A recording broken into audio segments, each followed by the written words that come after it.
Gold, trusted gold buyers. మీరు తాకట్టు పెట్టిన బంగారాన్ని విడిపించి ఈ రోజు ఉన్న మార్కెట్ ధరకు కొనబడను.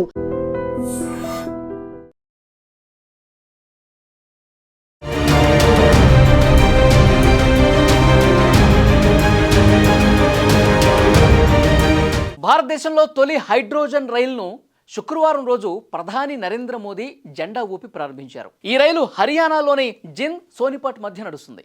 హైడ్రోజన్ టెక్నాలజీ కలిగిన అతి కొద్ది దేశాల సరసన ఇప్పుడు భారతదేశం కూడా చేరింది. అమెరికా, జర్మనీ, జపాన్, చైనా వద్ద మాత్రమే హైడ్రోజన్ రైల్ టెక్నాలజీ ఉంది. 10 కోచ్లు కలిగినటువంటి ఈ రైలు 89 కిలోమీటర్ల మార్గంలో నడుస్తుంది. ప్రపంచంలోనే అతి పొడవైన, శక్తివంతమైన రైలు ఇదే అని నిపుణులు సైతం చెప్తున్నారు. ఈ రైల్లో హైడ్రోజన్ సిలిండర్లు నిల్వ చేసిన 2 బోగీలు ఉంటాయండి. హైడ్రోజన్ గ్యాస్ను హై ప్రెజర్ ట్యాంకుల్లో నిల్వ చేస్తారు.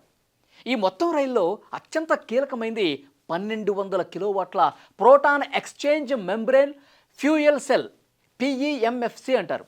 దీంట్లోనే హైడ్రోజన్, ఆక్సిజన్ మధ్య రసాయనిక చర్య జరిగి విద్యుత్ ఉత్పత్తి అవుతుంది. ఈ మొత్తం చర్యలో బై ప్రొడక్ట్స్గా నీటి ఆవిరి, వేడి మాత్రమే విడుదలవుతాయి. పూర్తిగా ఎలాంటి కర్బన ఉద్గారాలు లేని క్లీన్ ఎనర్జీగా చెప్పొచ్చు. అయితే హైడ్రోజన్ గ్యాస్ PEMFC సెల్లోకి చేరుతుంది. ప్లాటినం ఆధారిత క్యాటలిస్ట్ సాయంతో హైడ్రోజన్ అణువులు ప్రోటాన్లు, ఎలక్ట్రాన్లుగా విడిపోతాయి. ఎలక్ట్రాన్లు విద్యుత్తును ఉత్పత్తి చేస్తాయి.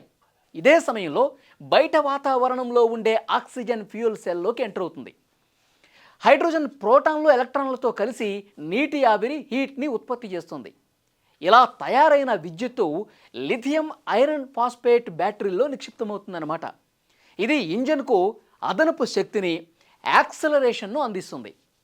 రైలు బ్రేకులు వేసిన సమయంలో రీజనరేటివ్ బ్రేకింగ్ సిస్టమ్ వల్ల ఉత్పత్తి అయ్యే విద్యుత్తు మళ్ళీ బ్యాటరీల్లోకి వెళ్ళి నిల్వ అవుతుంది. హర్యానాలోని జింద్లో దేశంలో అతిపెద్ద హైడ్రోజన్ నిల్వ, రీఫ్యూయలింగ్ కేంద్రాన్ని కూడా ఏర్పాటు చేశారు. సుమారు 3000 కిలోల హైడ్రోజన్ నిల్వ సామర్థ్యం కలిగి ఉంది.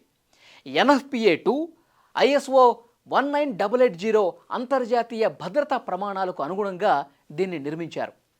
ఈ రైలు మొత్తం 10 బోగీల్ని కలిగి ఉంటుంది. ఇందులో 2 హైడ్రోజన్ పవర్ కార్లు, 8 కోచ్లు ఉంటాయి. సుమారు 2600 మంది ప్రయాణికుల సామర్థ్యాన్ని కలిగి ఉంది. గరిష్ట ఆపరేటింగ్ వేగం గంటకు 75 కిలోమీటర్లు. నిజమైన వేగం గంటకు 110 కిలోమీటర్ల వరకు ఉంటుంది. ఈ రైలు పూర్తిగా స్వదేశీ సాంకేతికతతో RDSO అభివృద్ధి చేసింది. కాబట్టి కర్బన ఉద్గారాలు ఏవి కూడా బయటికి వదలదు. కాబట్టి ఇలాంటి హైడ్రోజన్ రైల్స్ మెయిన్ ప్రదేశాల్లో దీని గనుక ప్రభుత్వం తీసుకొస్తే ప్రజలకు మరింత ఉపయోగకరంగా ఉంటుందని సమాచారం.